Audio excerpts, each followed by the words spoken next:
काली काली काली, जब देखा काली, यहां देखा काली। काली रामगढ़ में डकैती डलस, काली माधोपुर में 1000 रुपया बांट दिलस, काली रामपुर में 2 गो हत्या कर दिलस। काली के चक्कर में 1 साल से हमने यहां पड़ल हैं, लेकिन नतीजा 0 है। कौन है काली? का है काली? जगरा आप लोग गिरफ्तार नहीं कर सकली? का केकरो में काबिलियत नहीं होवे कि काली के गिरफ्तार कर सके? काबिलियत है सर, लेकिन काली के काबिलियत को नकारो नहीं जा सकेला। वो बहुत तेज तर्रार है, जे हमारे पकड़ में आवता बच के निकल भाग जाता हुए। अगर काली के काबिलियत पर तोहनी के इतना ही भरोसा है तो एगो काम करा, काली के फोटो अपन घर में ले जाके और ओकरा सामने रख के अगरबत्ती जला के सुबह शाम पूजा करा। इहो बात सच है सर कि गांव वाला काली के पूजा करेलन, ओकरा अपन अन्नदाता मानेलन। एकर मतलब है हमें मान ली कि काली कबहू गिरफ्तार नहीं हुई। का मिस्टर बलविंदर चौधरी, आप तो अभी अभी ट्रांसफर होके आयल हैं, आप काली के बारे में का कहो? जितना हमरा काली के बारे में पता, ओकरा गिरफ्तार करेलन मुश्किल तो जरूर है, नामुमकिन नहीं। हम जल्दी ओकरा गिरफ्तार कर ले। Good, very good. हम आपसे यह उम्मीद करत रही, वैसे ही आपका पिछला रिकॉर्ड आपके काबिलियत के साबित करत हुए, लेकिन काली के गिरफ्तारी के बारे में रउआ इतना भरोसा से कैसे कह सकली? अगर सचमुच वो अपन इलाका के हीरो बनने की कोशिश करत हुए, ओकर ठिकाना और रेटा के बारे में केकरो न केकरो पता होके करे। हमरा एगो ऐसा आदमी मिल जाए तब बहुत जल्द हम ओकरा खोज ले। वो तो हम बता दे चौधरी साहब, काहे कि आज सुबह एगो मुखबिर बतौला सर कि मुरादगंज में एगो तवायफ रहेली जेकर ताल्लुक काली से है। वो तवायफ के भले ही आप मार दें, लेकिन वो काली के खिलाफ अपन मुंह ना खोली। जुबान खुलवावे खातिर मारे के नहीं, समझावे की जरूरत होला। हम ओकरा समझा दे। का नाम होकर? चंपाबाई। चंपाबाई।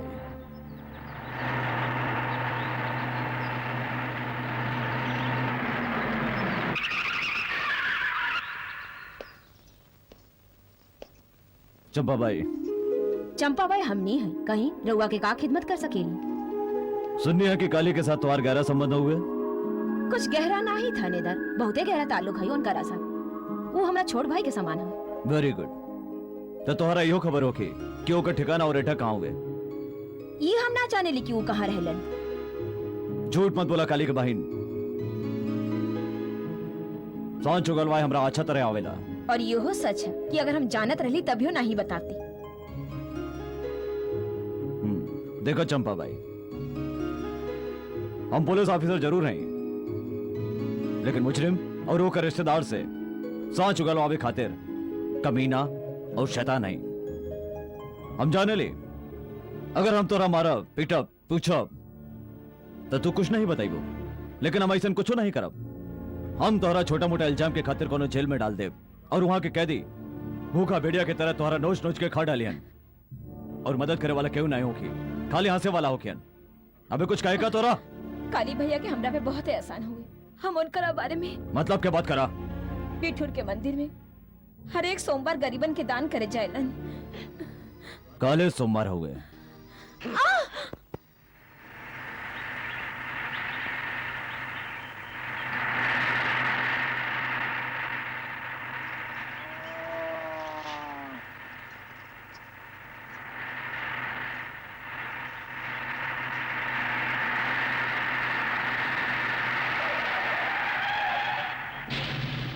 ठाकुर, तोहार गांव तो हुस्न के मंडी। हाँ, आई मंडी के हीरा हा जौन सीधे हमरे दिल में घुस गई बा। दारोगा, ई मंडी के वो हीरा है जेकरा मारे के कोशिश करबा त बेमौत मारल जाइबा। हाँ।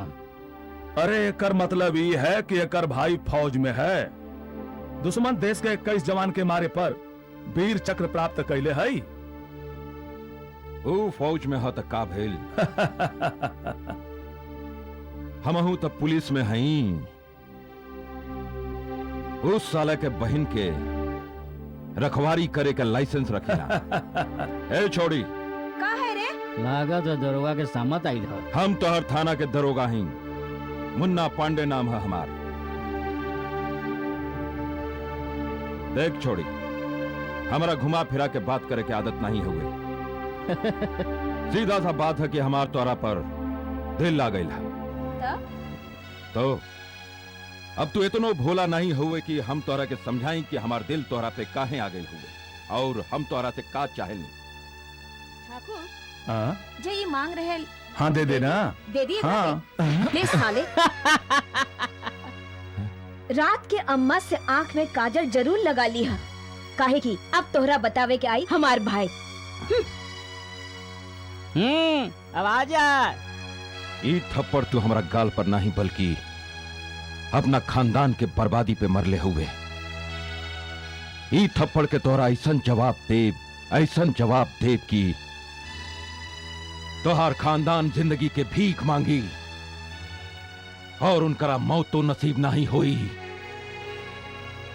चलो पांडे।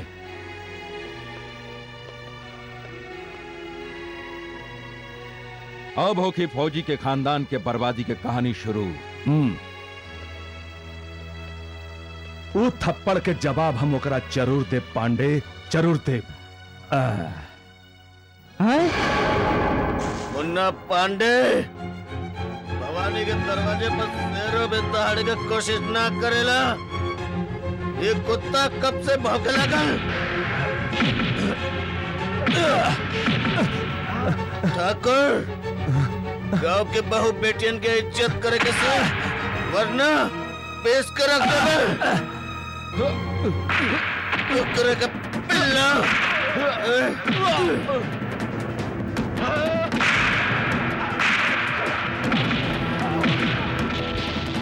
हम इनकरा मना कैले रही कि मधुमक्खी के छत्ता में हाथ मत डाला, मगर ये लोग हमारे को न सुन भगत आइंदा ऐसन कैला तो तोहर जान ले। भाग गैला कुकुर गांव के गंदगी। तू कोनो पाप नहीं कैले है। तू तो हमरा खबर दे के अपन पापन के प्रायश्चित कैले हवे। फिर भी भैया तू मंदिर मत जाइया, वरना तोहरा के पुलिस पकड़ के ले जाई। नहीं हमरा जाए के होकी। पता नहीं कितना जरूरतमंद लोग हमारा इंतजार कर रहे हुई हैं। कौन हाल में हुई के वो लोग। हमरा जाए के होकी, हमरा जाए के होकी।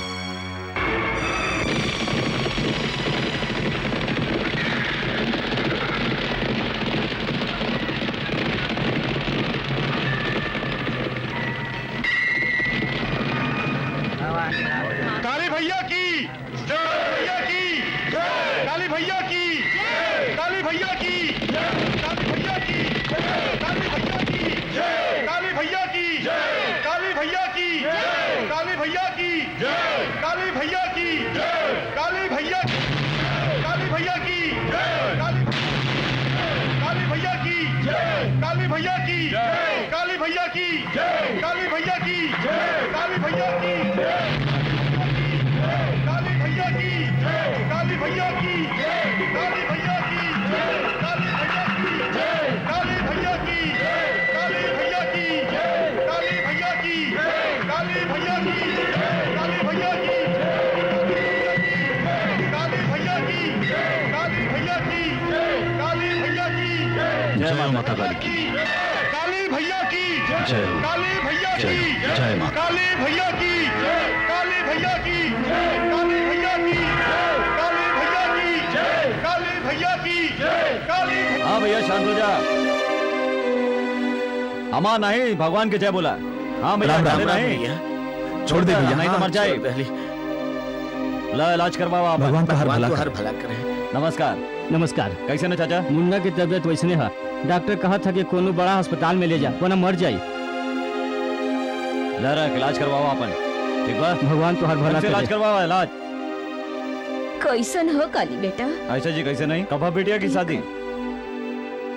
पैसा की जरूरत पड़ रहा। परवे के करी। रखा। अगर और जरूरत पड़े तो खबर भिजवा दिया। ठीक बा? भगवान तो हर भला करे। और चाचा खांसी कैसन बा? अबेल कहाँ ठीक भइल पैसन कहाँ दवा करत नहीं खा और खांसी बोलल पैसन करेला। कहाँ हाँ बोलल करे ना। भगवान तोहार भला करे। ठीक है चलो। अल्लाह तोहार भला करे। लो बाबा साहब हिलिया मत। काली तोहार खेल अब खत्म हो चुका ला। अब तू पुलिस के हिरासत में आ। हिला मत। चलो हम काले कसम खाई नहीं रहे। तो और जल्दी पकड़ ले। कसम बड़ा जल्दी पूरी कर लेला, मुबारक हो। तोरा हैरत नहीं भाई? हैरत कौन बात के? हमरा तो खबर पहले ही मिल गई रहे, फिर भी तो आ गई ला। हम ना चाहत हैं कि आप आई और मायूस होकर लौट जाए। एकरा तो मत कहिए बेवकूफी, आए वाला वक्त ही बताई।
भाई।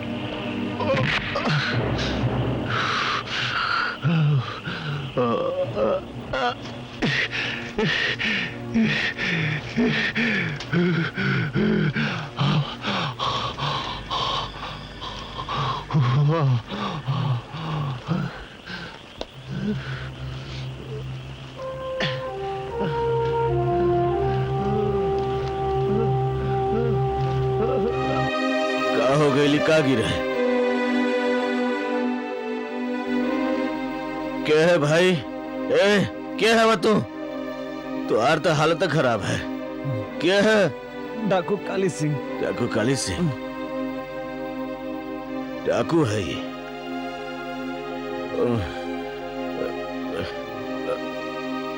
उठा उठा उठा। ए भाई, ए भाई। ये क्या है बेटा? अरे एकरा तो तेज बुखार है। बुखार है ना माँ, एक तो गोलियों लागल है। अगर ये गोली ना निकालल गई तो जहर सारा शरीर में फैल जाए। दुर्गा जी ते जो गर्म पानी लेके आ। जी अब्बे रानी।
डाकू के बचा के हम कोनो गुनाह तो ना कैली। नहीं, हम के बचा के कोनो गुनाह नहीं कैली। हम इंसानियत के फर्ज निभावली है। पानी पानी पानी। भैया भैया जल्दी आप देखा एकरा के होश आ गई ला। होश आ गई? कैसे हुआ? ए भाई कैसे हुआ? ठीक हुआ ना? हाँ? तू क्या? अब बहन तो एक हमदर्द के पास हुआ। देखा बहन तू ज्यादा बात मत कर। अब बहन तुम्हारा घाव भरल नहीं है तो है आराम की जरूरत है। अब बहन तू सो जा तो है सब पता चल जाए तू क्या हुआ। सरदार अपने लौटले काहे नहीं? पुलिस के डर से कहीं छुपल हुई। हमरा ता लगत है पुलिस की गोली सरदार के हमनी से।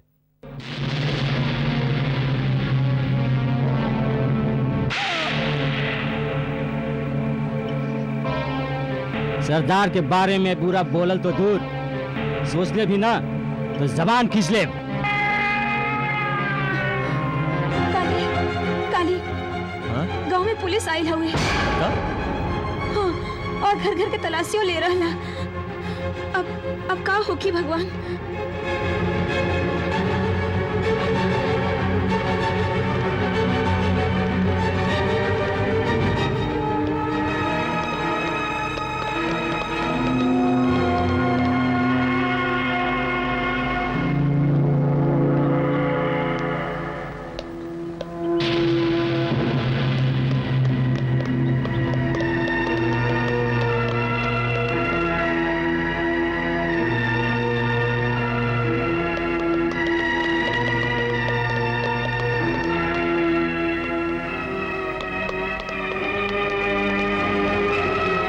नमस्ते सर। नमस्ते भाई नमस्ते। क्या बात है इंस्पेक्टर, इतना सारा पुलिस घर घर के तलाशी लेता है, कुछ गड़बड़ है? अरे सर वो डाकू काली पुलिस की गोली से जख्मी होके कहीं छुप गई है। ओकरे पकड़े खातिर हमने घर घर के तलाशी ले रहा है। हाँ भाई वो तो बहुत खतरनाक डाकू है। हमरो घर के तलाशी ले ला। अरे नहीं नहीं सर, ऐसा कैसे हो सकेला? आप तो खुद ही इतना बड़ा मिलिट्री अफसर हैं। अगर अपने के डाकू काली मिलिए जाए तो आप ओकरा पकड़ के थाना तक खुद ले आई। अच्छा नमस्ते सर। अच्छा नमस्ते।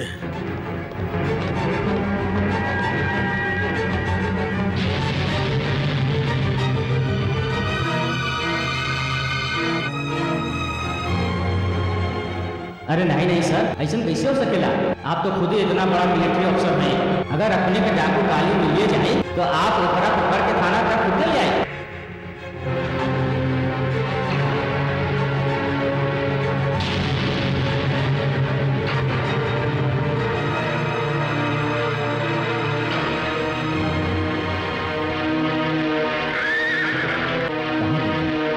समझ में नहीं किया आवत। चला पहाड़ी के पार देखल जाओ।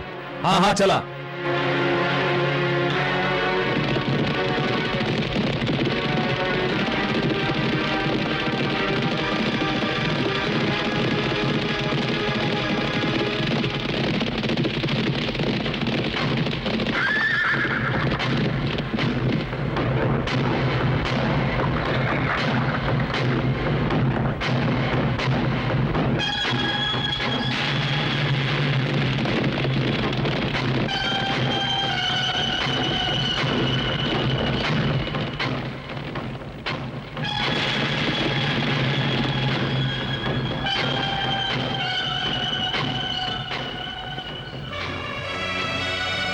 हर तरफ के कोना कोना छान मार ली, लेकिन सरदार के कहीं पता नहीं चलल।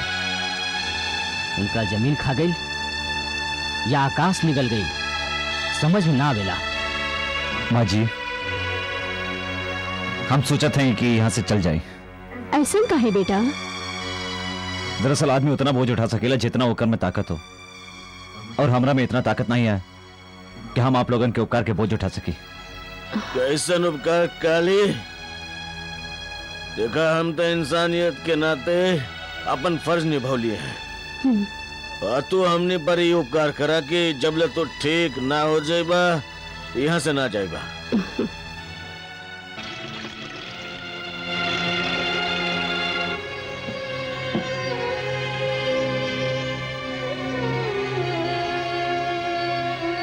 बहुत अच्छा बजावेला। ये केकर है? भैया के। बहुत अच्छा बजावेल बेटा, बहुत ही अच्छा। लेकिन तू सीखल केकरा से? अपन माई से। हमार माई बजावत रहे और हम अपन माई के पंजरे बैठ के सुनत रहनी, बस ऐसे ही बैठ के। और पिताजी? हमार पिताजी बच्चा लोगन के पढ़ावत रहन, लेकिन गांव के ठाकुर के ये बात पसंद ना रहे कि वो बच्चा के पढ़ावस, होशियार बनावस, कानून सिखावस। वो पिताजी के बचपन के पढ़ावे से मना कैलस, लेकिन हमारे पिताजी टस से मस ना होखलन। और एगो दिन गांधी जी कहले रहना, विद्या विहीन पशु समाना। एकर मतलब होला कि विद्या के बिना, पढ़े लिखे के बिना मनुष्य बिल्कुल पशु के समान होखेला, बिल्कुल जानवर के समान होखेला। जेकरा पास विद्या नहीं होखस, ओकरा पास आंख होते हुए भी वो आंधर होला। जे आदमी अनपढ़ होला, जेकरा पढ़े लिखे नहीं आवेला, वो बिना सोचे समझे कौनो कागज पर अंगूठा लगा देवेला, चाहे वो कागज पर ओकर नुकसाने के बाद काहे ना लिखल होखे। यही खातिर बच्चा लोगन आज के दुनिया में जिए के खातिर बहुत जरूरी है कि विद्या का ज्ञान होखे, पढ़े लिखे आवे के चाहिए। समझला? अबे ओ मास्टर, ये बच्चा तो हर बात समझलस या ना समझलस? हम तो हर बात अच्छा तरह से समझ गए ना मास्टर। हम समझ गए ना कि हमारे इतना समझावे पर भी तू इस बच्चा के पढ़ा लिखा के एकर दिमाग खराब कर रहे है। एकर बजाय हमार यहाँ मुंशीगिरी करा। और हमहू आपके हर बार समझेनी हा कि गांव के बच्चा बच्चा के शिक्षित करे, इनकरा ज्ञान का भेंट दिहल हमार जिंदगी का सबसे बड़ मकसद है। समझेला मास्टर, हम सबे कुछ समझेला।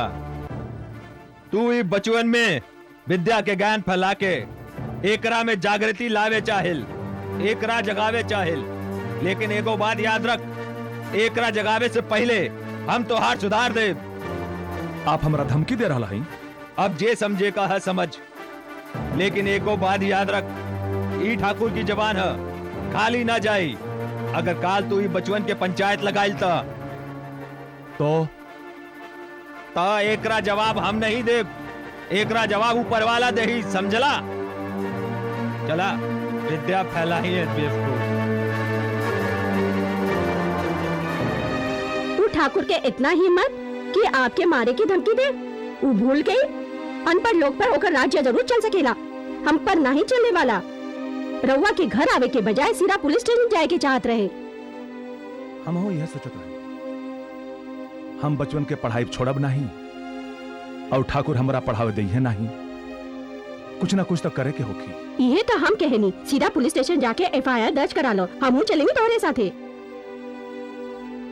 ठीक है, तू हो चला बेटा, हमने जरा पुलिस स्टेशन होके आवता है। अच्छा पिताजी। आवा चला।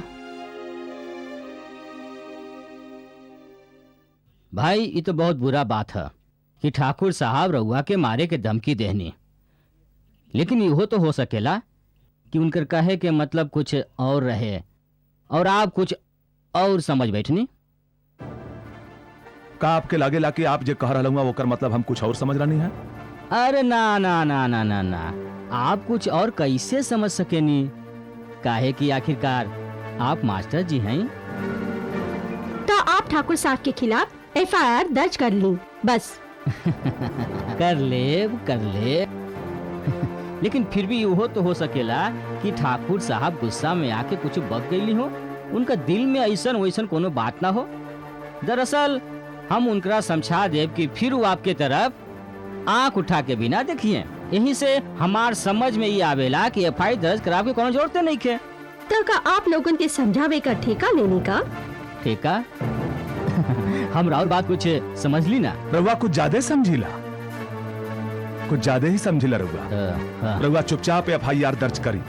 चली। ठीक है मास्टर जी, एफआईआर दर्ज कर लेते हैं। करी। हमनी के अपन बच्चा ला रउआ जैसा इंसान कहाँ मिली मास्टर जी?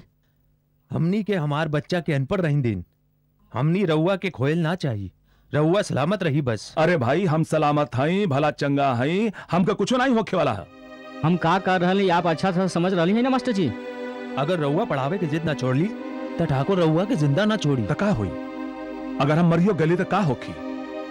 बच्चा के पढ़ावे का और इंतजाम कर लिया, लेकिन खबरदार इनका पढ़ावल कब्बो मत छोड़िया। विद्या का भेंट इनका के हमेशा देत रही है। अब आप जाइए, हमरा के पढ़ावल। नमस्ते। नमस्कार। नमस्ते। हाँ तो बच्चा सन, हमने कहाँ रही है?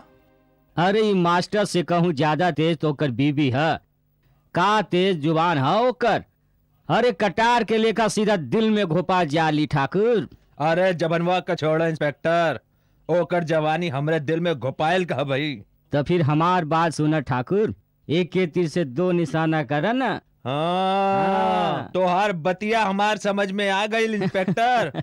अब मास्टर गई ऊपर और ओकर बीवी अपन पास।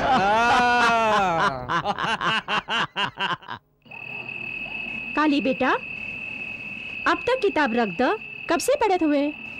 माँ, अगर हम पढ़ब नहीं तो पिताजी का सपना पूरा कैसे करब? डॉक्टर कैसे बनब?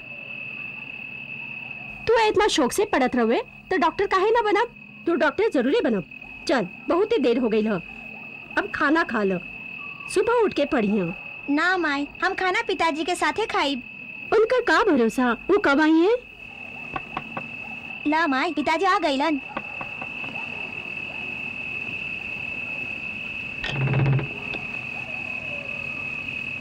का बात हो, आज आप बहुत ही परेशान लग रही, फिर कुछ कहना सु ठाकुर?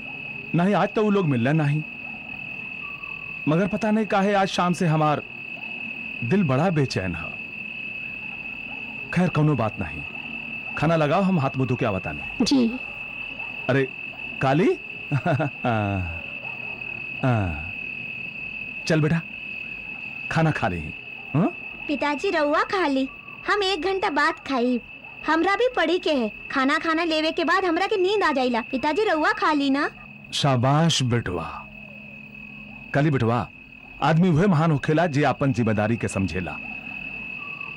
बेटा हमारे दिल के बहुत बड़ी तमन्ना है कि तू डॉक्टर बना, पीड़ितन का सेवा करा।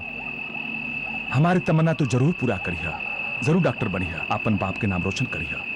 जी चल कौनो बात हम हो साथ मिलके 1 घंटा बाद खाना खाई। ठीक है। ठीक बा, चल तू पढ़ पढ़, शाबाश। काली के माई जी हम हो 1 घंटा बाद खाना खाई। अच्छा जी।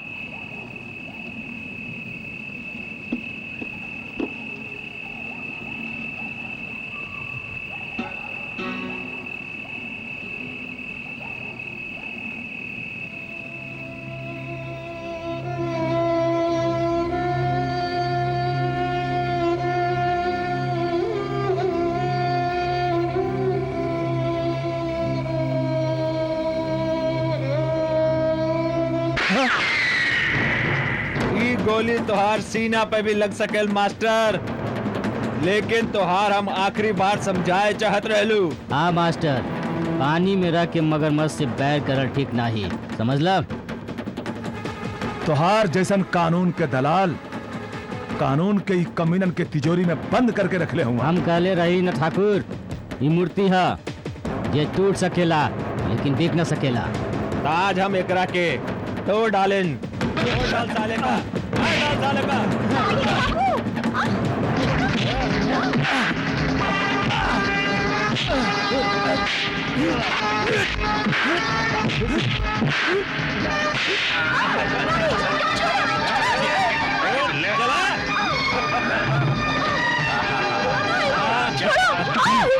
छोड़ो भगवान,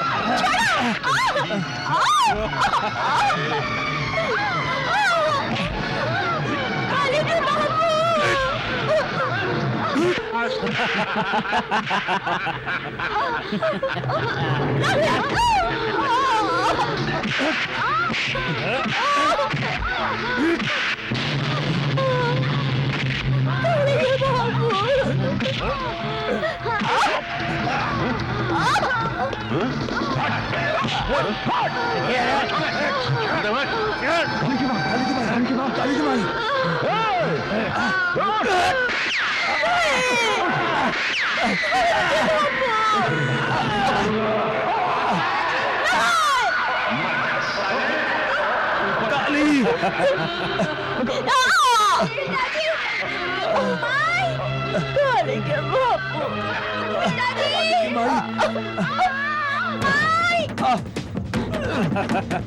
काली की माई मर गई। पिताजी काली की माई काली की माई चला यहाँ से डॉक्टर।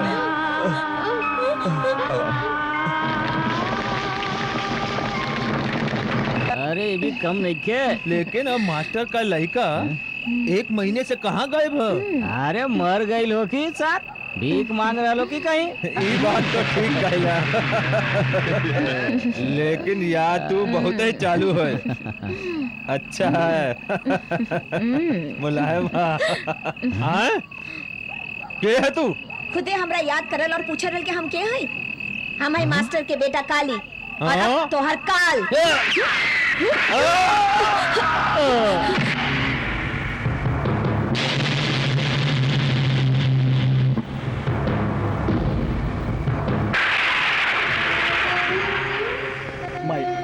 माई हमके डॉक्टर बनावे चाहेलो और हम डाकू बन गए ने। हमार तकदीर हमार चेहरा पर सफेद नकाब के बजाय काला नकाब चढ़ा देलस।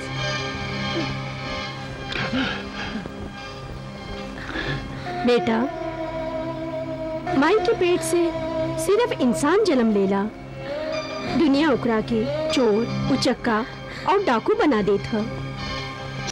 लेकिन माई के खातिर बच्चा बच्चे होला, मासूम और भोला।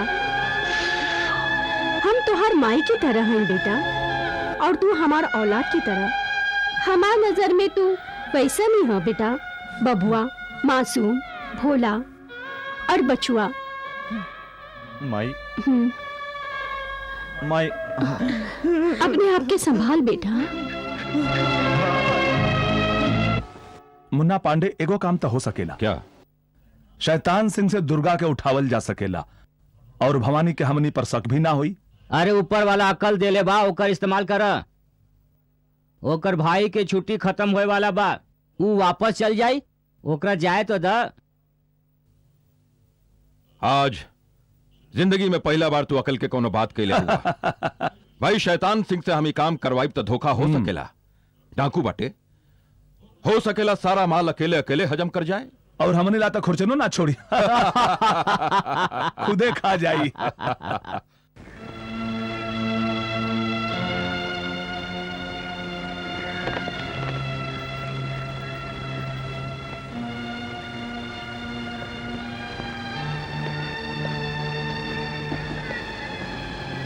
माजी हम जा रहे हैं। हमार वजह से आपके जो तकलीफ भइल है ओकरा ला हमरा के माफ कर दे। रउआ कहियो रउआ के हमार जरूरत पड़ल तो आप हमार जगह कोनो वक्त आ सकेली। बिटवा, औलाद की सेवा में माई की तकलीफ नहीं होवेला, लेकिन जब बे आज तू जात बानी बहुत तकलीफ होत बानी। ताका तू भैया से मिले बिना ही चल जाए। अगर हम उनकरा से मिले खातिर रुकनी तो हमरा जाए ना दे। बिल्कुल ना जाए दे। ये पागल है। जखम अबले भरल नहीं अच्छी तरह तो जाए चाहत हुआ। 2-4 दिन रुक जा, जखम भर जाए तो चल जाइए। हमें कौन सा बैल जुतवाए बताओ से।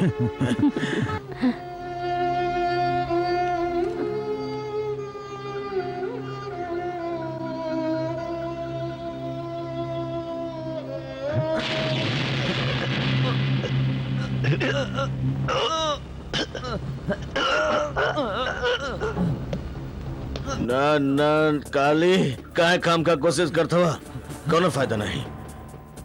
एक डाकू ही ना समझ सकेला कि एक फौजी अपन बिस्तर कौन तरह से कस के बांधेला। समझ ला, बिल्कुल अपन बिस्तर लेकर हम तो के बांध दली है। अब तो यहाँ से ना जा सकेला काली। हम जानत रही रहुआ एगो आदर्श फौजी हैं, एगो इंसान होवे के नाते रहुआ हमार सेवा कैली। एगो आदर्श फौजी होवे के हैसियत से आप हमके कानून के हवाले करब। काश आप हमार दिल जान लेती।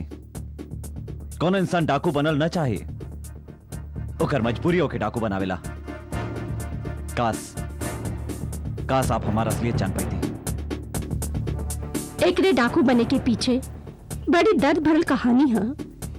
एकर बाप गांव का स्कूल मास्टर रहे, बड़ खुशहाल जिंदगी रहे, लेकिन गांव का ठाकुर एकरे बाप का कत्ल कर देलस। एकरे मतारी के संगे बलात्कार कइलस। तू ही बतावा बिटवा, ऐसन बच्चा डाकू ना बनी तो हम का बनी? देखो माई, हमके काली के साथे हमदर्दी है। एक जगह क्यों हो तो यह करते, लेकिन एक फौजी हुए के नाते से हम एक कानून के हवाले कर दिए। अब कानून एक छोड़ दे या सजा दे।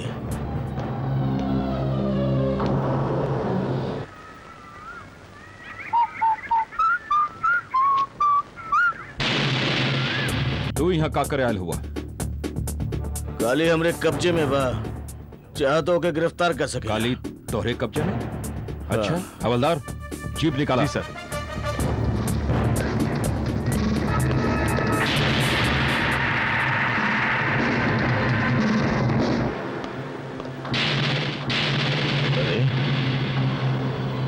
हाँ, माई ये काली कहाँ गई? हमके ना मालूम बिटवा, हम तो अंदर काम करत रही। भवानी, ऐसा ड्रामा हम जिंदगी में बहुत देखले हैं। पहले तो तू डाकू के पनाह देला जे डकैती करके भागल रहे, ओकर लूट के माल अपने पास रख लेला और फिर बड़ा आराम से ओकरा यहाँ से जाए देला। का कहते हैं आप? ये हार के करा हैं? ये काली का होगी। हाँ, यह तो कहल चाहते हैं कि कानून के नजर में मुजरिम ऊ होखेला जकरे पास से चोरी के माल बरामद होखे, चाहे वो माल वो खरीदले होखे या ओकरे पास से निकलल होखे। यानी दूसरे शब्दों में तू एक मुजरिम हुआ। हवलदार हथकड़ी। एक जरूरत नहीं है। एक फौजी कानून का इज्जत करे जाने ला। चलिए जहाँ चले गए। ये का कहा रही हमार बिटवा बेकसूर है, ये कौनो काम गलत ना कइले है। हर मुजरिम के माँ यह कहली। ई दलील अदालत में दिया। ठीक है चलिए।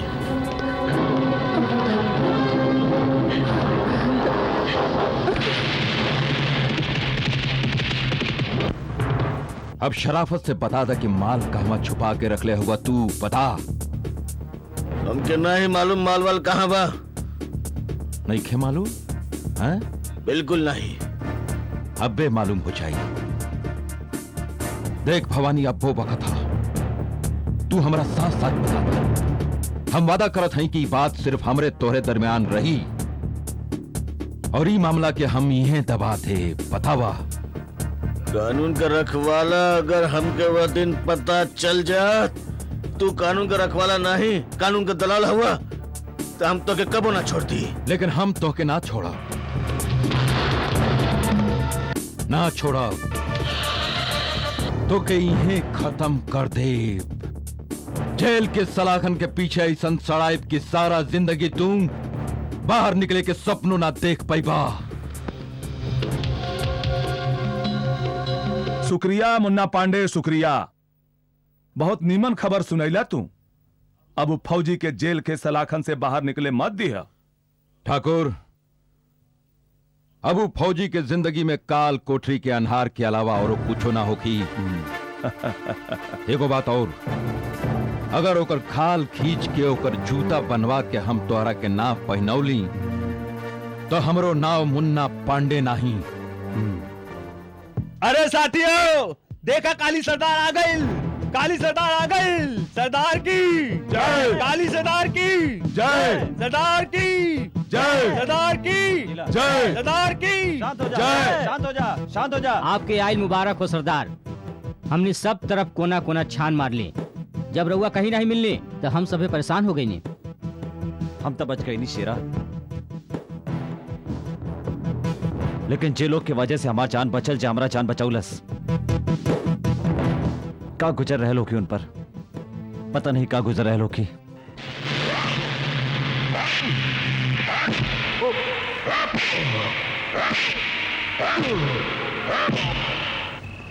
माई, भैया ला कुछ ना कुछ तो करे के पड़ी माई। हाँ बेटी, कुछ तो करे की ही पड़ी, नहीं तो ये लोग का जान ले लेंगे। दुर्गा, सच कह लो, जानता तू हमार ले हो। वाह वाह वाह, ई तो ऊ फूल है जेकर खुशबू से आज लाला मूलचंद के चक्कर आ गई। ठाकुर, अरे ओ ठाकुर, हम वारी जाई, हम बलिहारी जाई। तू सच कहलू रे, ई हुस्न की मंडी के ओ हीरा है जे एकरा चाटे ओ मर जाई, और जो ना चाटे ओहू मर जाई। अरे खबरदार, जे एकरा के हाथ लगाई। बुढ़िया, टूटा पत्तल के जैसन मथिल, नहीं तो टूट के गिर जेबे। शैतान सिंह, ले चल लेकर आके। उठा लेकर आ।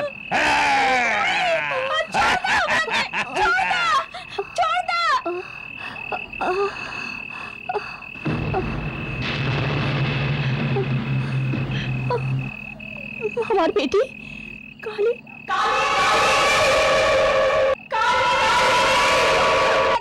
छोड़ दो, नहीं, काली।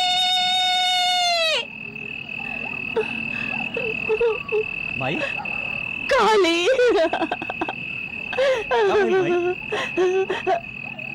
भवानी के पुलिस ले गई और दुर्गा के ठाकुर के आदमी उठा के ले गई।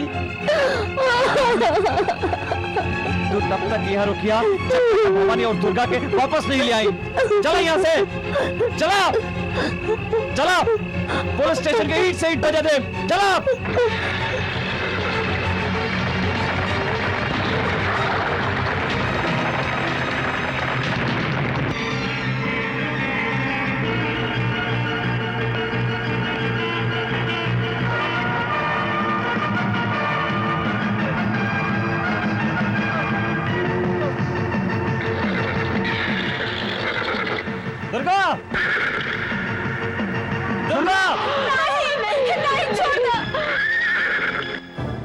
बिल्कुल सही वक्त पर आइला हम मुन्ना हमेशा पांडे। सही वक्त पे आइला।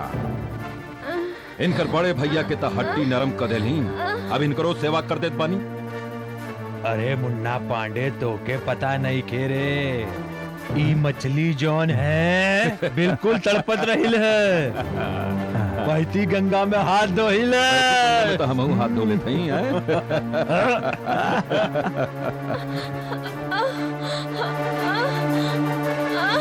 काली दुर्गा, दुर्गा, काली काली दुर्गा, दुर्गा काबिल, दुर्गा काली काली काली हम लौट गए नहीं, काबिल हम दुर्गा? लौट गए नहीं। काली काबिल, हमार भैया का बच्चा ला, हमार भैया का बच्चा ला। काली शेरा, तू एकरा के लेके अड्डे पे जा, जल्दी से डॉक्टर का इंतजाम करा, हम आवादी के लेके आते हैं, जल्दी जा।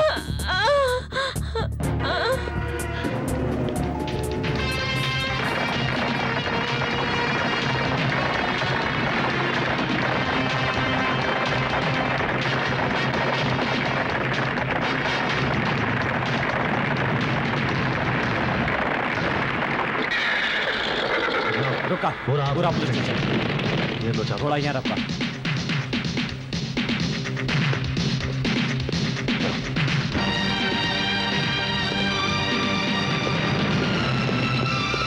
आवा, आवा, घेला, घेला चारों तरफ से पुलिस स्टेशन के, घेला।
चलिए हमरा साथे, हमरा वो लेवे आइल हैं, चली।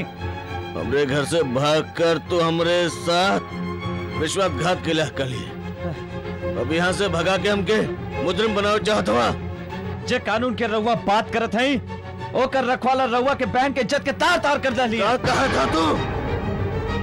काली, हम इस दुनिया के आग लगे थे, केहू कभी ना छोड़ा।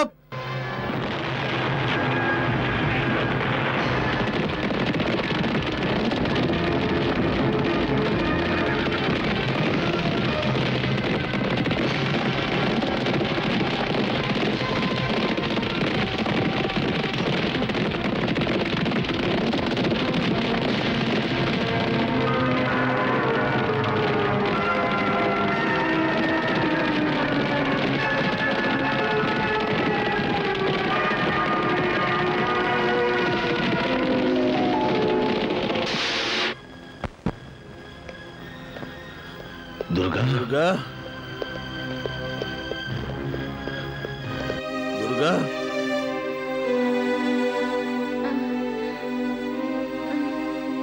दुर्गा,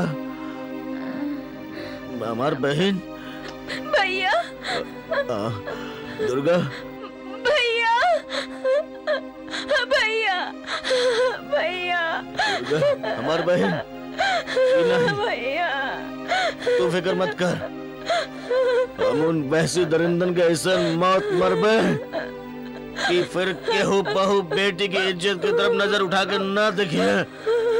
कोई फिक्र मत कर, हम उन लोगन को ना छोड़ा, ना छोड़ा दुर्गा, ना छोड़ा। ठाकुर साहब, हम सोच रहल हैं कि हम यहाँ से वापस चल जाएं। अच्छा सुन ल ठाकुर, हमनी एकरो ऊतिया कहिला, लेकिन इस सबसे बड़ा सयाना निकलल। हमनी के यहाँ फंसा के अपन जान बचा के भाग रहा अरे अगर हमार बात माना ना तो तू लोग हमरे साथ यहाँ से भाग अरे चला। नहीं लाला, हमने वो भागे वालन में से ना है। भागल तो पड़बे करी। जख्मी शेर बहुत खतरनाक होला और काली के साथे साथे फौजियों डाकू बन चुकल है। अबे उतिये उल्लू के पट्टे, खतरनाक जख्मी शेर होला, मुर्दा शेर नहीं। पकड़ के ले जाए, गोली मार दे, इनकाउंटर लिखवा दे। तू अखबार पढ़े लेकिन नहीं? हाँ? अखबार में हमेशा छपल रहेला कि पुलिस इनकाउंटर में डाकू मारल गईलन। ऐसा इनकाउंटर में पुलिस ना मारल जाले, समझला? का पते के बात कहला। अरे फिर तो हमके कौनो डर नहीं। काहे ठाकुर साहब?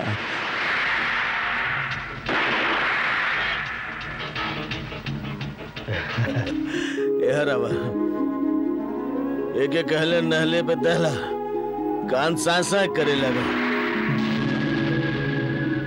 तू काहे बंदूक उठौलू? अच्छा कहले दुर्गा, काली बुझदिल हम वो लोग जो अपन बदला खुद ना ले सकलन।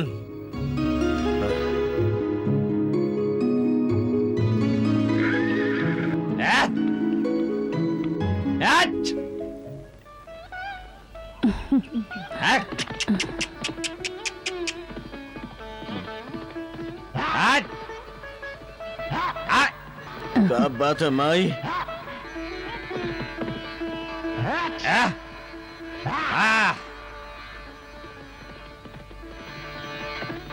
अरे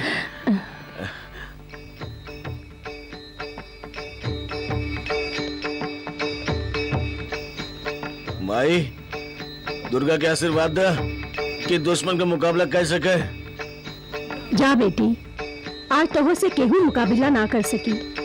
काहे कि औरत जब इंतकाम पे आ जाले, उनकरा में मर्दन से ज्यादा ताकत आ जाला। जा बेटी। चले लो।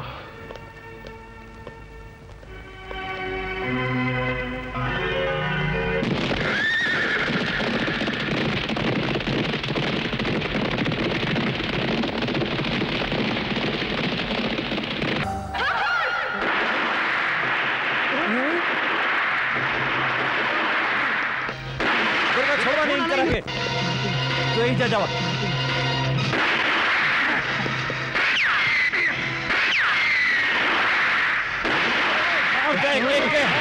चिन्ना ना छोड़ा मित्रा, कहाँ जाए?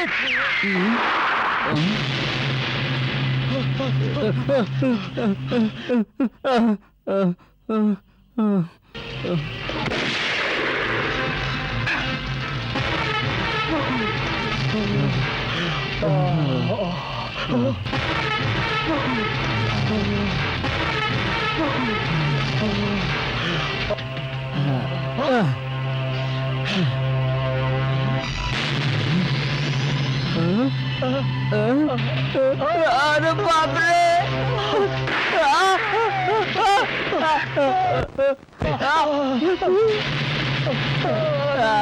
दुर्गा मारते दुर्गा के कुछ नहीं की कहले। हमके माफ कर दे दुर्गा, हमके माफ कर। घबरा जी, मैं तोके इतना आसान मौत नहीं दे। हम तोके तड़पा तड़पा के मार खत्म कर दे सराऊ के। देखत का है दुर्गा? ना माफ कर दे दुर्गा। मार दे दुर्गा। ना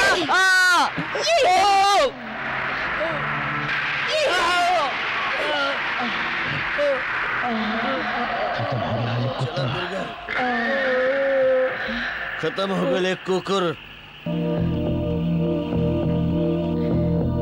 चला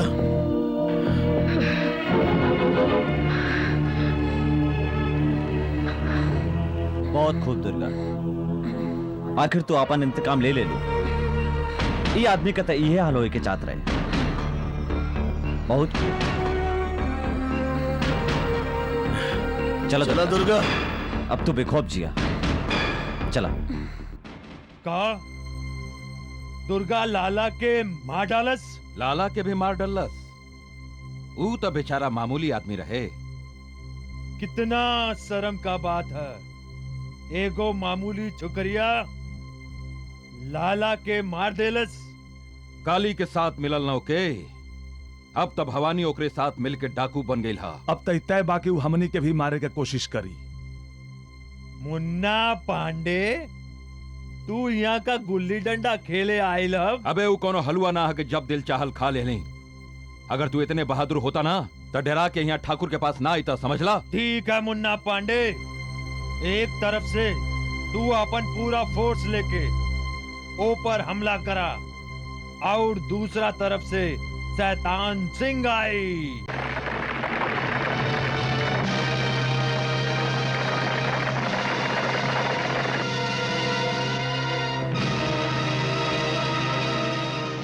देखा था तू एक सरदार सरदार शैतान सिंह हमनी पे हमला कर दिलस। चला अपन अपन मोर्चा संभाला।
चारों तरफ से घेर ला, अपन अपन पोजीशन संभाला, जल्दी करा।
भैया क्या है? पुलिस वाला शैतान सिंह से मिलल हुए।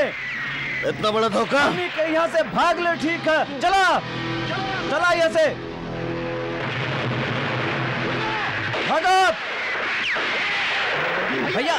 चला जल्दी, निकला सब लोग यहाँ से। भागा, जल्दी भागा, जल्दी करा काली। अरे ये काली और भवानी कहाँ से भाग गए? अरे ये शैतान सिंह का भेजा है और शैतान सिंह का भेजा कहता है कि वो लोग भाग गए। वो यह कहीं हुई है, उनका पीछा करा, जल्दी करा। तो फिर चला।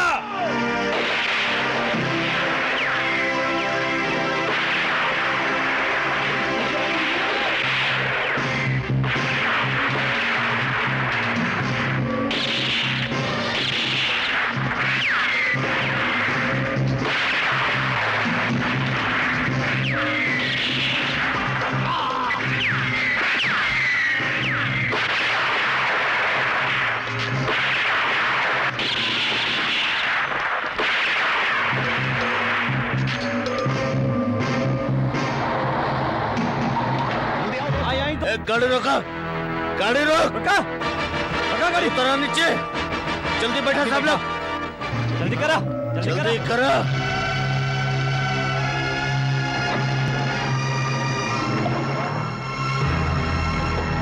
अरे गाड़ी वाला, तू कोई डाकू के देखेगा यहाँ से जाता? बोला नहीं साहब, नहीं देखे।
भवानी।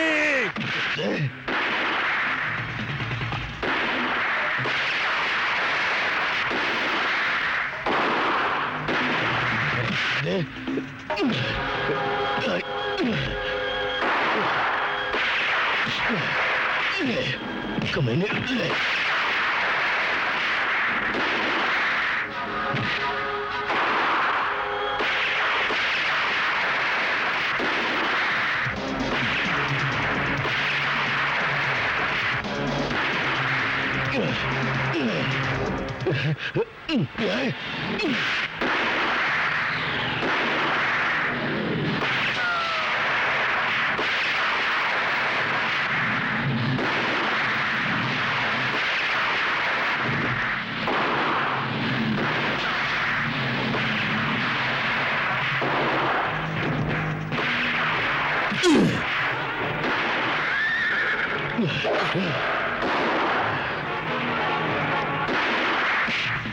कमीना सुअर, ना छोड़ तो के सुअर।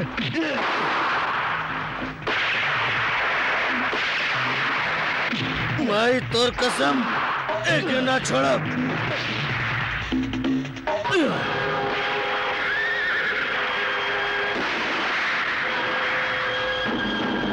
साड़ का औलाद।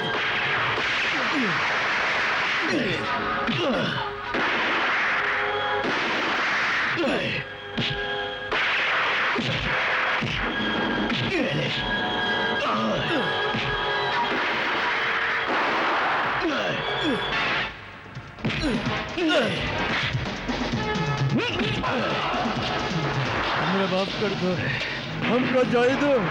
आज हमको माफ कर दो, हमको जाए दो। ओके माफ कर दे। शैतान से का माफी दे दो। माफी शैतान से का माफी दे दो। शैतान से का माफी दे। ओ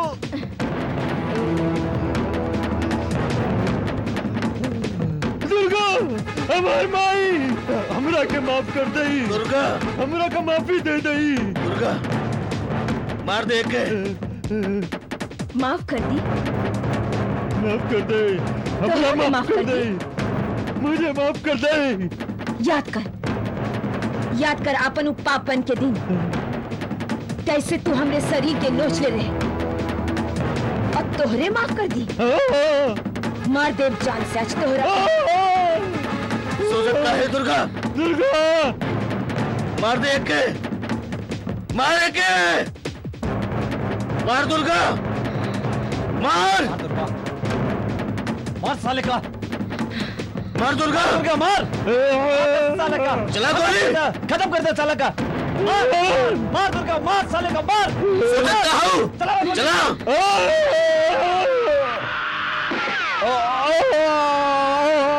खत्म हो गई सरल कुकुर। हे भगवान, तो शैतानी सिंह के मार डालस। हाँ ठाकुर, वो कमीने बड़ी खतरनाक साबित हुईलन। एकर मतलब है कि हमनी के कुछ और सोचे के सोचे पड़ी। के बखत ना हुआ मुन्ना पांडे, कुछ करे के पड़ी, कुछ करे के पड़ी। हाँ ठाकुर, अब तो हमनी के कुछ कर ही के पड़ी।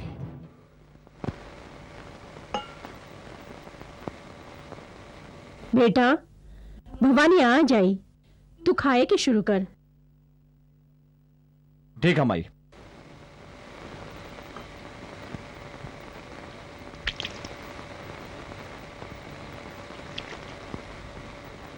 दुर्गा, बेटी तू काहे ना खात हुए खाना?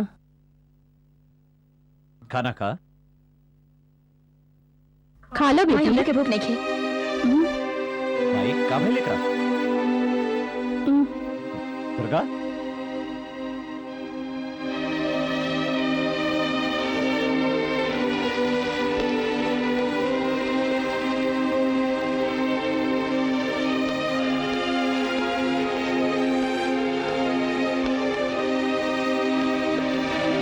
दुर्गा, कबू तो रही ख्याल आवत हुई कि हमरे आवे से तोहार घर के बर्बादी शुरू हो गई। ऐसन कबू न सोची है काली। तोहर आवे से पहले वो हमरा तरफ आवे वाला हवा बहुत ही तेज रहे और शायद ऐसे नहीं होते जो हो चुकल। हमार तकदीर तो खोखा कागज पर आंसुअन से लिखल हल काली। अगर तकदीर के लिखल मिटा दिया जाता पानी पर तो भगवानों नहीं लिखल सकल काली, तू का लिखब? ना ना दुर्गा, नहीं दुर्गा, तो हर बात सांच हुए, लेकिन जे हमारे हाथ में हमारे पास में वो तो हम कर सके नहीं। का कर सकनी हम?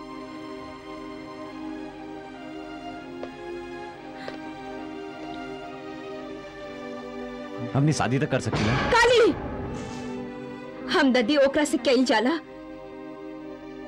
जे जिंदा होके, और हम एगो जिंदा लाश है जेकरा दफन होवे के इंतजार हो। फिर तो हमरा साथे हमदर्दी काहे कहलू? काहे हमरा फांसी पर चढ़े से रोक के लू ताकि हमारा नया जिंदगी मिल सके? तो हर कसम से हम तोहरे भाई से विश्वासघात कही नहीं, जे हम पर एहसान कही ले रहे। हम आज तोहरा आपन कसम दे के पूछा था, बतावा वो हमदर्दी रहे या प्यार रहे? समझे की कोशिश करा दुर्गा, हमने के जीवन के कोई भरोसा नहीं, ना जाने कौन गली हमारे नाम पर लिखल होके। खुशी के जे दो पल है ओकरा तो ठीक से जिली। बिल्कुल ठीक कहा राल बेटा, हमने सब तुहार खुशी में शामिल हैं। हमार बेटी के हाथ थाम के जे तू हम पे उपकार कैले हाँ, ओकर एहसान हम जिंदगी भर नहीं भूल सकेला बिटवा, नहीं भूल ऐसे मत कही सकेला। माँ जी, हमरा आशीर्वाद नहीं। जीते रह बिटवा। बिटवा हम सब सुन लली माई, दुर्गा और काली एक दूसरे के चाहलन। तू हमें रजामंद हो तो हमके का ऐतराज हो सकेला? भगवान के शायद यह मंजूर है। चला।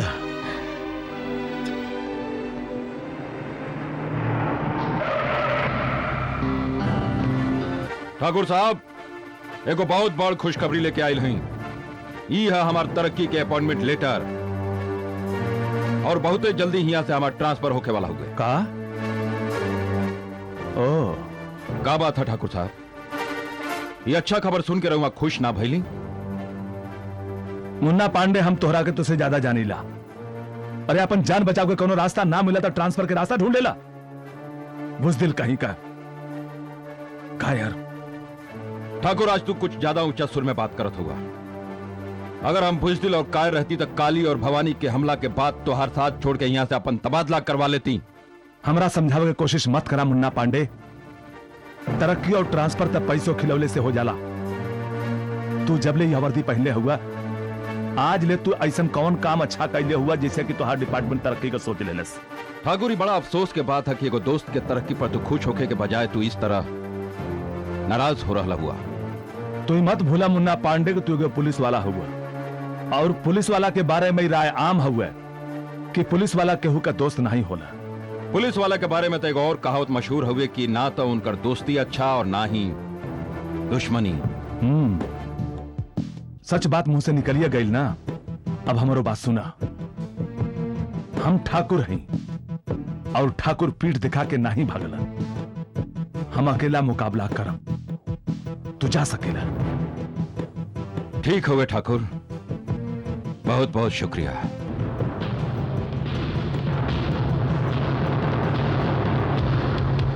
ओम मंगलम भगवान विष्णु मंगलम गरुड़ध्वज मंगलम पुंडरीकाक्ष मंगलाय तनो हरि।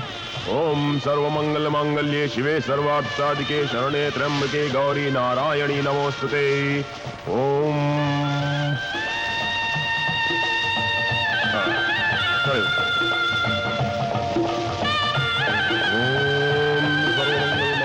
शिवे सर्वार्थ साधिके शरणे त्र्यंबके गौरी नारायणी नमोस्तुते।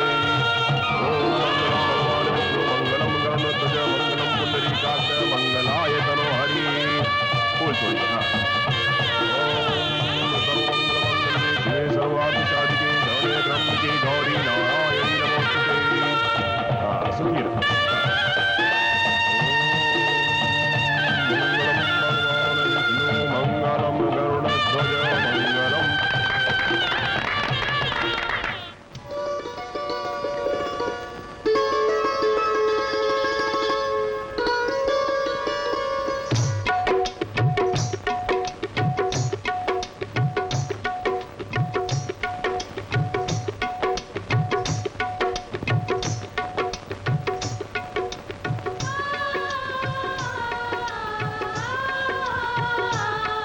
ई मधुर मिलन में खूबसूरत रात के खूबसूरत तोहफा कबूल करी।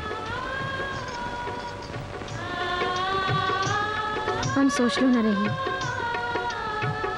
कि हमारी काली रात में एगो सवेरा भी होखी तो ठीक है कहले रह। जे पल खुशी के मिलल ओकरा खुशी में गुजार देवे के चाहिए। चलावा मिलके भगवान से दुआ करी कि हमरे खुशी के केकरो नजर न लागे।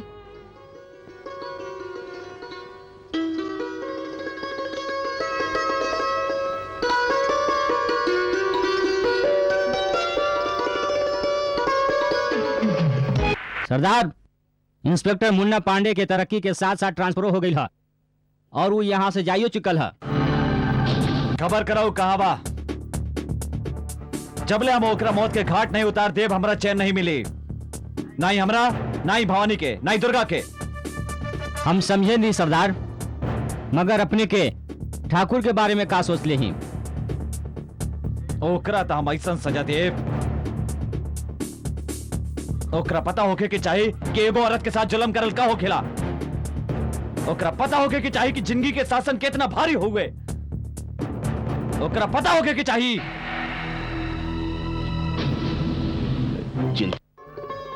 चिंता मत कर।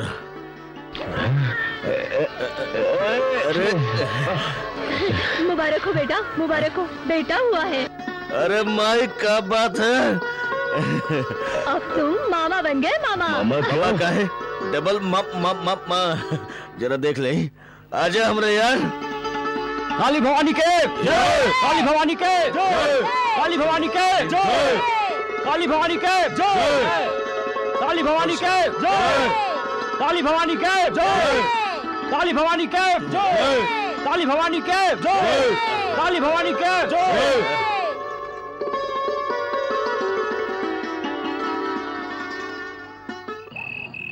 हमारा राजा बेटवा नहीं रोवे के। चुप हो जा बेटवा, चुप हो जा, सो जा बेटवा, सो जा। हाँ माई, ये बच्चा इतना क्यों रो रहा है? पता नहीं माई। तबीयत तो ठीक है ना इसकी? सर आप जरा रहुआ देखी ना। चौधरी, ये रहल तार ट्रांसफर लेटर। तोरा एगो ऐसा खतरनाक इलाका में भेजल जा रहा होगे जहां आजकल बलात्कार, कत्ल, कारतकारी के तूफान आयल हुए। और तोरे भेजे के वजह ये हुए कि तूफान से सिर्फ एगो ऑफिसर टकरा सकेला जेकर नाम हुए Balvinder Chaudhary. Thank you sir, I try my best. हम पूरा कोशिश करो। यू बागियन के तस्वीर हुए जिनका तो के गिरफ्तार करके हुए जिंदा या मुर्दा। ये तो मिलिट्री ऑफिसर भवानी प्रताप सिंह की तस्वीर है। इनका तो परमवीर चक्र मिल चुका है। अखबार में इनका तस्वीर छपेला। हाँ, अखबार में तो आजो इनका तस्वीर छपेला, लेकिन एगो बहादुर फौजी के हैसियत से नहीं बल्कि एगो खूंखार डाकू के हैसियत से। का ऐसा ना हो सकेला सर। हम एकरा जाने लिए हमारे दोस्त हुई। ये मत भूला चौधरी कि तू वहां अपन ड्यूटी निभावे जाता हुआ, दोस्ती नहीं। और वहां जाके तोहरा अपन जज्बात से नहीं बल्कि अकल से काम लेवे के हा। यस सर। केकरा चिट्ठी है बिटिवा? भाई अपन बलविंदर का चिट्ठी है। बलविंदर? आओ बलविंदर चौधरी। अच्छा अच्छा, वो तो हाँ जिगरी दोस्त। हाँ वो है। अच्छा, उधर होगा बन के शहर में आए। पुलिस वाला होगा का? हाँ पुलिस वाला है और हमारा बहुत अच्छा दोस्त है। लिख लिया कि वो हमसे मिलल चाहता है। ये पुलिस वालों के कोनो भरोसा नहीं। इनका चाल हो सकेला। पगला वो हमार जिगरी दोस्त है, हमके ऊपर पूरा भरोसा है। वो हमें कबो धोखा ना दे सकेला।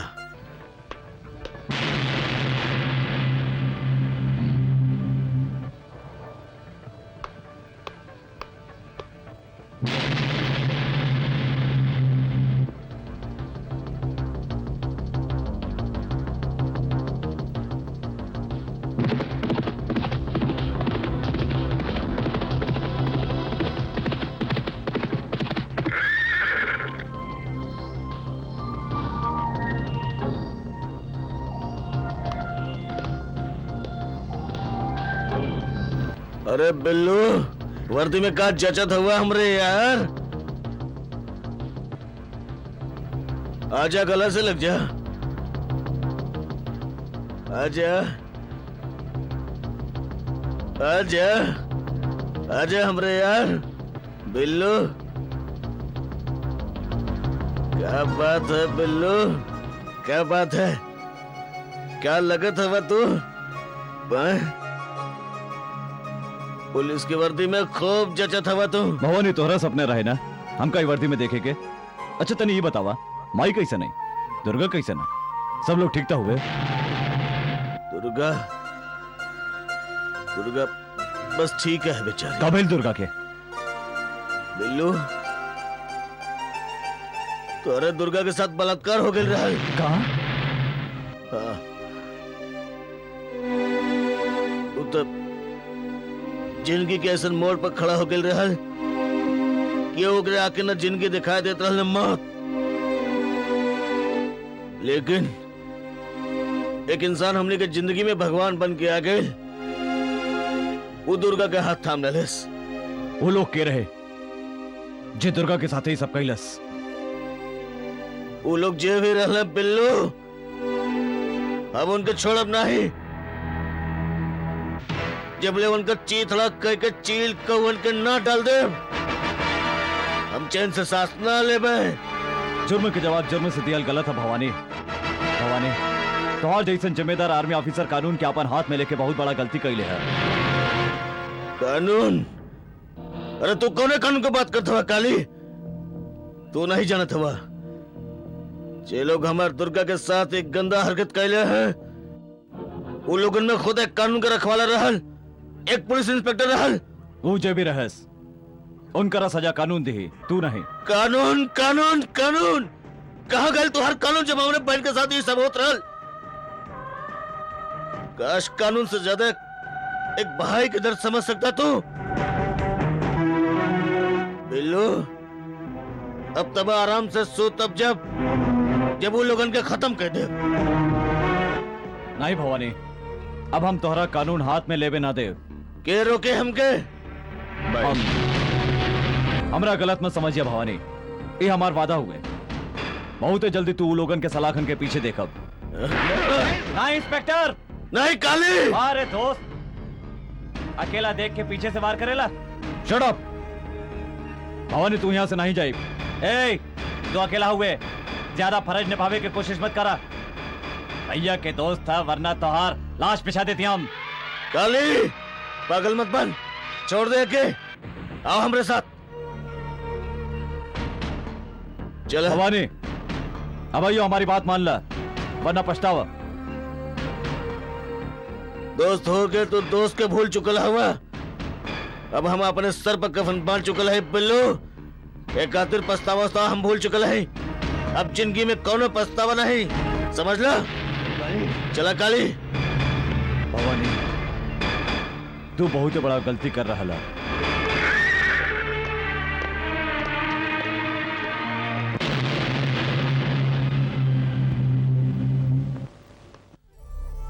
Very good, very good. Kali और भवानी सरेंडर करे से इनकार कर देहलन और आप उनका बड़ा आराम से जाय देनी। आपने तो ये साबित कर देने की दोस्ती फर्ज से बहुत बड़ चीज होला। आप हमका गलत समझ रहे हैं सर। हम उनकरा गिरफ्तार करे के चाहत रहे, बाकी छिपल काली पुलिस के रिवाल्वर उड़ा दिलस। समझ में ना आवत बाकी हम आपके बहादुरी पर शक करी या दोस्ती पर। ये रउआ से बहुत बड़ा गलती हो गई हुए, लेकिन हम रउआ के एक और मौका देवे के चाहब। हमरा के कोनो हालत में काली और भवानी चाहिए, जिंदा या मुर्दा। A for apple, B for boy, C for cat, D for D for mishum. ई के सिखोलस तो के? मामा रउआ से एगो बात पूछी, हमरा के बंदूक चलावे काहे नहीं सिखावल? पढ़ लिख के हम का करब? डाकू का बेटा ही डाकू है बनब। इस सब बात ते के सिखोलस?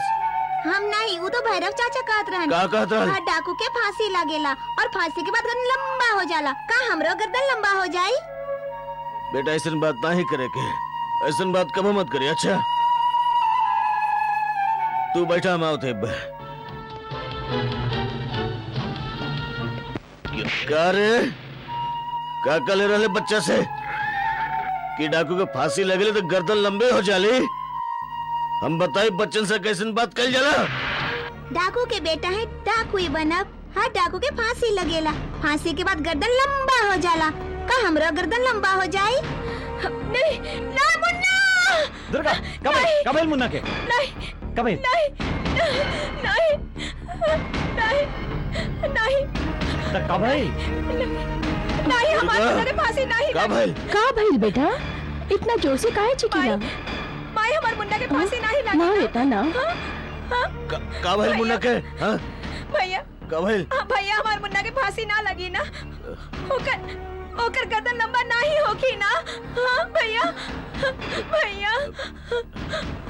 तब तो सुन ले दुर्गा।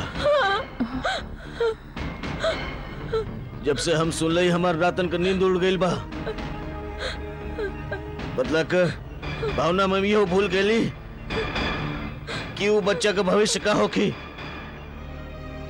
जे रास्ता पर हम चल दले हैं हम यो भूल गई कि हम ओकरे पीछे का छोड़ के जाए। नफरत, गाली, बुराई अपन जान हथेली पर रख के हम चल तो पड़ली, लेकिन ये ना सोचले कि उन नन्ही जान का होखी, ओकर हिफाजत के करी। अब यो वक्त हुए बेटा, सोच लो। अबले कुछ नहीं बिगड़ल हो। कुछ बिगड़ चुका हुए, अब कुछ नहीं हो सकेला। कमान से निकलल तीर और मुंह से निकलल बात कभी वापस ना आवेला। हम अपन बच्चा के गुनहगार रही, हम अपन बच्चा के गुनहगार रही। काली काली हमारे बच्चे मत रो। काली माई पर भरोसा रख, सब ठीक हो जाए। और देख हम बलवंत चौधरी के सामने हाथ जोड़ के कहा कि हम आत्मसमर्पण करे के तैयार हैं। वो हमके जरूर माफ कर दे। सब ठीक हो जाए, सब ठीक हो जाए हमारा बच्चा, सब ठीक हो जाए माई। हम जाते हैं।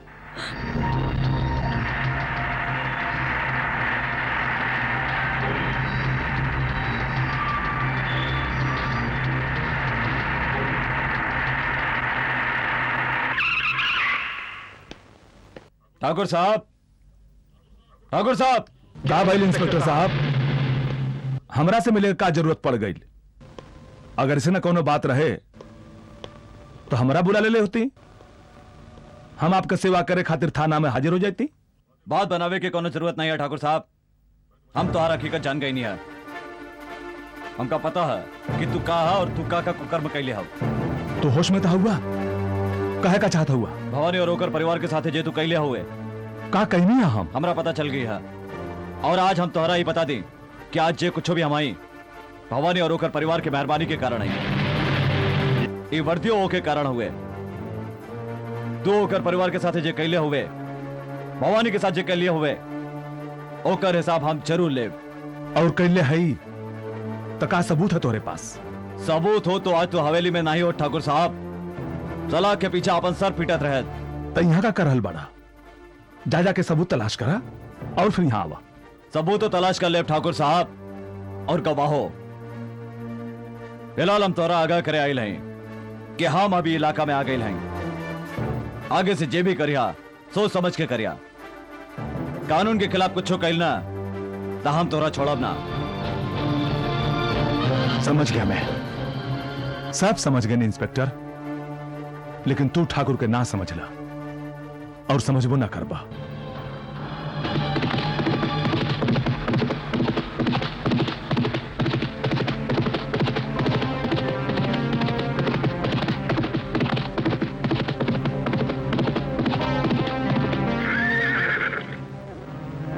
बिल्लू हमारे यार ल फिर से हम आ गए तोरे पास। हम आत्मसमर्पण करे आए हैं। का कहता हुए आप? बिल्लू जो दिन तुम मामा बन बना वो दिन तो के बात का एहसास हो जाई। तू ना जाने ला जो बच्चा होला बड़ा बड़ा पत्थर दिल इंसान के भी मोम बना देलन। हमार दुर्गा के बेटा बड़ा हो चुकल बा, बढ़े लगल है वो। ओके देखे ली तो इस सोच के दिल दहल जाला कि हम तो अपन जान हथेली पर रख के भटकता है। कोनो दिन उ नन्ही से जान के कुछ हो जाए तो हम तो जित जी मर जाए रे। हम आत्मसमर्पण करे गए हैं। भवानी, हम वादा करत हैं तोहरे साथ इंसाफ कही जाए। चला। चौधरी, ये तो तू बहुते अच्छा खबर सुनीला, लेकिन पता नहीं दिल नहीं खे मानत की भवानी सरेंडर कर सकेला। सिर्फ भवानी नहीं, काली और ओकर साथियों सरेंडर करिए। एकरा मतलब तू अपन मकसद में कामयाब हो गईला। Chaudhary, I am proud of you. Thank you sir. और हम चाहब सर कि सरेंडर के समय आप होंगे रही। जरूर रहब। ऐसन मुबारक मौका पर हम ना रहब ता और के रही। तू बहुत गलत काम कर रहा हुआ मुन्ना पांडे। उनका समर्पण करे से रोके के होखी। अगर वो लोग समर्पण कर दिलस तो समझ ला कि हमार काला करतूत के सब लोगन के सामने सफेद कर दिलस। हमने बच्चे के कोनो रास्ता ना बची। वो जिंदा बचिहन तब ना। अच्छा, एकर मतलब तू पहले से कोनो उपाय सोच रख ले हुआ? हाँ ठाकुर, हम आत्मसमर्पण के रास्ता पर बम बिछा करके रख ले हैं। जेकर रिमोट कंट्रोल तोहरे हाथ में होखी, माने कि उनका जिंदगी और मौत तोहरा अंगूठा के नीचे तभी होगी। समझ गई जी, समझ गई नहीं मुन्ना पांडे। जल्दी तरक्की करवा।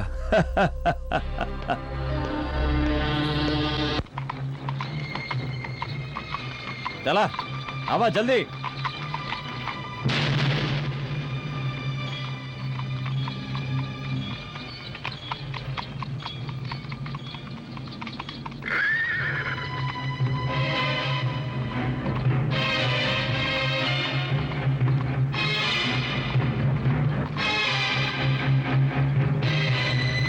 रुका।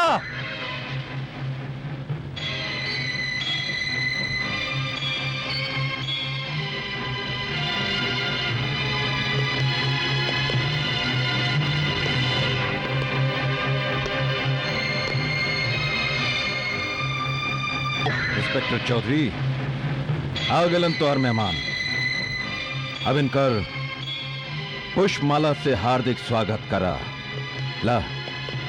जी सर। जा।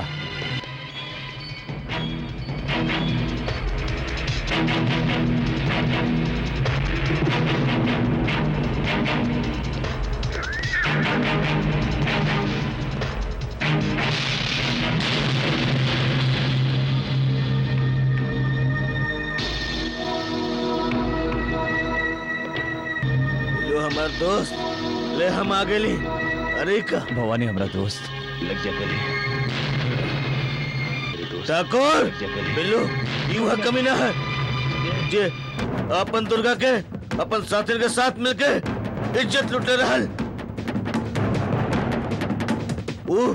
यू मुन्ना पांडे है, यो वो लोगन में शामिल रहल। आज ही लोगन का ना छोड़ो। रिमोट। बिल्लू, पुलिस वाला हमने के साथ धोखा कैला सर। पुलिस हमने के साथ धोखा कैला। बख्शिया मत सारन के। भारत भैया, भैया।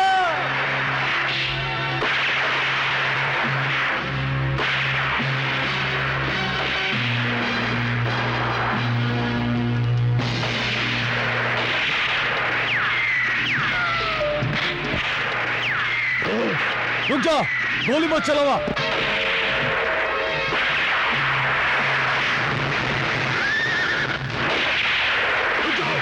रुक जा भवानी।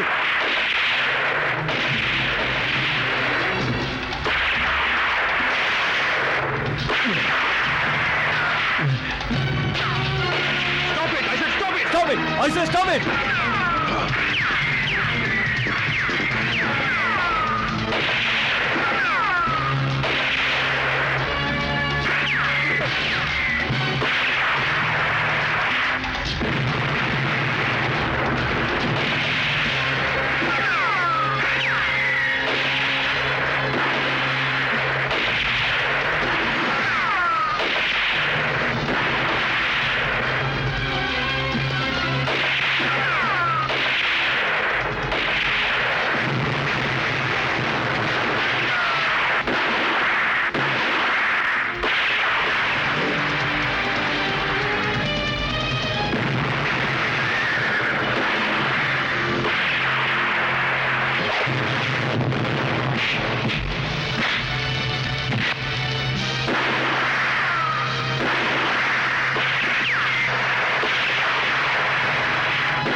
कुकुर का औलाद, उठ!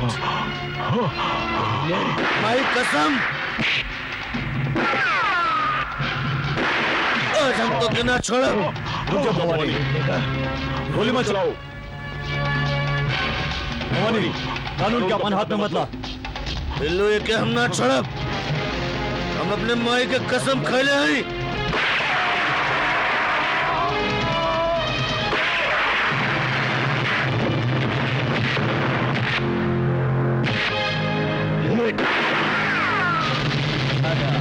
भागा।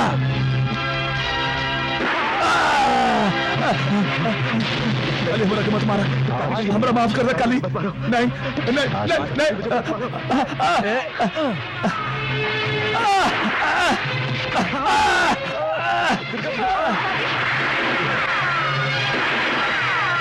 माफ कर दे काली, हमरा माफ कर दे काली, हमरा माफ कर दे काली। दुर्गा दुर्गा हमरा के माफ कर दे, हमरा के माफ कर दे। दुर्गा दुर्गा हमरा के माफ कर दे, हमरा के माफ कर दे। दुर्गा हमरा के माफ कर दे काली, हमरा के माफ कर दे। हमरा के माफ कर। नहीं नहीं काली, नहीं नहीं नहीं नहीं दुर्गा, नहीं नहीं नहीं नहीं काली, नहीं काली, नहीं नहीं नहीं नहीं नहीं काली, नहीं मरना नहीं चाहता काली।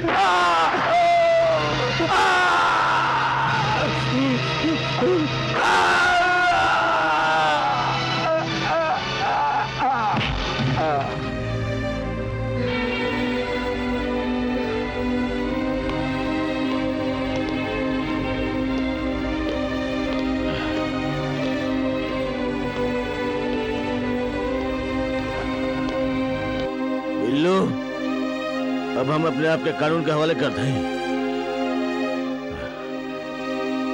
भवानी, हम तोरा कानून से इंसाफ दिलावे की पूरा कोशिश करब।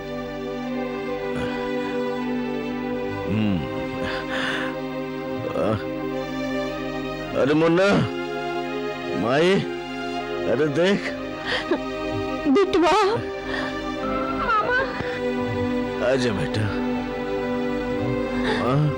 मुन्ना तोरे पास है। माँ भवानी की चिंता मत कर। माई तू फिक्र मत कर, हम जल्दी वापस आए।